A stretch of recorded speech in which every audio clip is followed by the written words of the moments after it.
সরকারের দুটো প্রধান চ্যালেঞ্জের মধ্যে রাজনৈতিক স্থিতিশীলতা ও আইন শৃঙ্খলা পরিস্থিতি স্বাভাবিক করা যেমন একটা চ্যালেঞ্জ এবং অর্থনৈতিক পুনর্গঠন কিংবা অর্থনীতি সচল করা একটা চ্যালেঞ্জ।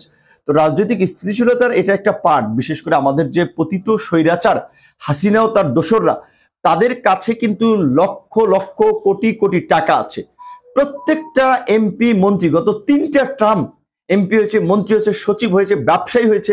বসুন্ধরা কিংবা এসালমের মতো মাফিয়া ব্যবসায়ী গোষ্ঠী তৈরি হয়েছে, যারা সরকারকে হাজার হাজার কোটি টাকা ডোনেশন দিয়ে সরকারকে এই দুর্বৃত্তায়ন ঘটাতে সহযোগিতা করেছে, সরকারকে বেপরোয়া হতে সহযোগিতা করেছে। কাজী এই মাফিয়া ব্যবসায়ীদের বিরুদ্ধে যদি ব্যবস্থা না নেওয়া হয়, এই দুর্নীতিবাজ আমলা এমপি মন্ত্রীদের বিরুদ্ধে যদি পদক্ষেপ না নেওয়া হয়, তাহলে এই যে এদের কাছে টাকাগুলো আছে, এই টাকা কি করবে? তারা এই পতিত স্বৈরাচারকে পুনঃস্থাপন করার কাজে ব্যয় করবে। আর স্বাভাবিকভাবেই বাংলাদেশের মতো একটা থার্ড ওয়ার্ল্ড কান্ট্রিতে দুর্নীতিগ্রস্ত সমাজে টাকা পয়সার দ্বারা মানুষ প্রভাবিত হয়। কাজেই এই যে কালো টাকা উদ্ধারে যদি অভিযান না চালানো হয়, দুর্নীতিবাজ অসৎ দলবাজ আমলা সরকারি কর্মকর্তা কর্মচারী এবং বিনা ভোটের এমপি এদেরকে যদি গ্রেপ্তার করে বিচারের মুখোমুখি করা না হয়, তাহলে কিন্তু এরা সরকারকে অস্থিতিশীল করবে। এই যে ধরেন সেনাবাহিনী যে একটা তথ্য প্রকাশ করেছিল যে আপনার 600-র উপরে তাদের কাছে প্রাণ রক্ষার জন্য আশ্রয় নিয়েছে, সেনা ছাউনিতে কারা আশ্রয় নিতে গেছে?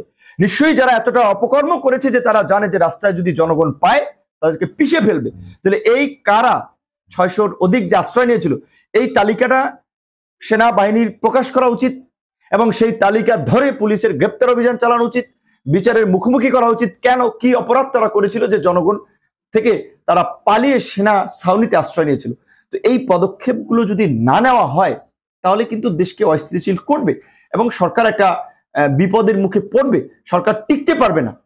এখন ধরেন ইউনূস স্যারের মতো ব্যক্তি অত্যন্ত ভদ্র বিনয়ী এবং তার যে অবস্থান, তার যে মর্যাদা, বাংলাদেশের মতো তৃতীয় বিশ্বের যে কোনো রাষ্ট্রের প্রধানের চেয়ে তার মর্যাদা বর্তমানে অনেক উপরে। কাজেই তিনি যদি দেখেন যে রাজনৈতিক চাপ তৈরি হচ্ছে, দেশকে তিনি কন্ট্রোল করতে পারছেন না, তাহলে তো তিনি স্বাভাবিকভাবেই সে সুন্দরভাবে চলে যাবেন। সেই ক্ষেত্রে এই যে আমাদের যে কাঙ্ক্ষিত পরিবর্তন, সেটা কিন্তু সম্ভব হবে না। এখন ইউনূস স্যার তো চাইলেই সবকিছু একা সামাল দিতে পারবে না।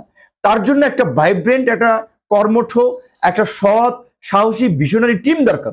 উপদেষ্টাদের মধ্যে অনেকেই আছেন, কিন্তু এই সরকার তো একটা পলিটিক্যাল বা পলিটিক্সের পার্ট। কাজে পলিটিক্যাল পার্টিকে বাইপাস করে, পলিটিক্যাল পার্টিকে বাদ দিয়ে সরকার পরিচালনা সম্ভব নয়। যেহেতু একদিকে এই ফ্যাসিস্ট স্বৈরাচার হাসিনা ও তার দোসররা গত 16 বছরে লুটপাট ভাগ বটোয়ারা করে বাংলাদেশকে একটা দুর্নীতির আখড়ায় পরিণত করেছে, সুশাসনের পরিবর্তে দুঃশাসন দেশে তৈরি করেছে। কাজে এখন এই সরকারের দায়িত্ব হবে যে গত 16 বছরে যারা গণতন্ত্র ভোটাধিকার পুনরুদ্ধারের লড়াই সংগ্রাম করেছে, সুশাসন প্রতিষ্ঠার অঙ্গীকার নিয়ে যারা মানুষের কাছে রাজনীতি করেছে, আন্দোলন করেছে, ত্যাগ স্বীকার করেছে, তাদের সমন্বয়ে এই সরকারের একটা জাতীয় ঐক্যের বা জাতীয় রাজনীতিরও চেহারা দেওয়া। এখানে যদি বিভিন্ন রাজনৈতিক দল থেকে আরো 2-4 জন থাকে, তাহলে কিন্তু সরকারের শক্তিটা বাড়বে। তো এই রাজনৈতিক সমর্থনটাও যদি আনকন্ডিশনাল ভাবে সরকারের সাথে থাকে, তাহলে কিন্তু সরকারকে আর কেউ ঠেকাতে পারবে না। এখন ছাত্র জনতা আমরা বলছি, আমরা ছাত্র জনতাকে গ্লোরিফাই করছি, তাদের ত্যাগ তিতিক্ষা সংগ্রামকে আমরা রেসপেক্ট করছি, কিন্তু কোনো অসংগঠিত গোষ্ঠী কমিউনিটি কখনোই টেকসই কিছু করতে পারে না।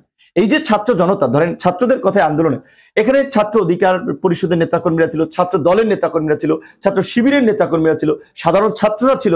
কাজে এই সাধারণ ছাত্ররা কিংবা রাজনৈতিক দলের নেতাকর্মীরা সবসময় কিন্তু এই বৈষম্য বিরোধী ছাত্রদের ডাকে রাস্তায় আসবে না, কিংবা ছাত্র জনতার ডাকেই রাস্তায় নামবে না, কারণ তারা একটা নির্দিষ্ট রাজনৈতিক আইডিওলজিতে বিলিভ করে। আর সাধারণ জনগণ ডেইলি কিন্তু আন্দোলন সংগ্রামে আসবে না, সপ্তাহে সপ্তাহে আসবে না, মাসে মাসে আসবে না। এই যে একটা রিয়ালিটি, তারা যখন একটা মোমেন্টাম ক্রিয়েট হয়, যখন একটা সেন্সেশন ক্রিয়েট হয়, তখন তারা কিন্তু রিয়াক্ট করে বা রাস্তায় নামে। তো কাজেই এই ছাত্র জনতা কিংবা শুধুমাত্র বৈষম্য বিরোধী ছাত্র আন্দোলন, এই প্ল্যাটফর্মটিও ডিপেন্ড করে কিন্তু সরকার পরিচালনা করা যাবে না। সরকার পরিচালনা করতে অবশ্যই এই যে 42টি রাজনৈতিক দল গত আপনার এই যে কয়েক বছর ধরে যুগপৎ আন্দোলন করে তারা রাষ্ট্র পুনর্গঠন, রাষ্ট্র সংস্কারের জন্য যে আন্দোলন করছে, আমি মনে করি তারা এই সরকারের একটা ভ্যানগার্ড হতে পারে, এই সরকারের একটা সহযোগিতা হতে পারে। তার জন্য এই রাজনৈতিক দলগুলো থেকেও আমি মনে করি যে কয়েকজন উপদেষ্টা নেওয়া দরকার।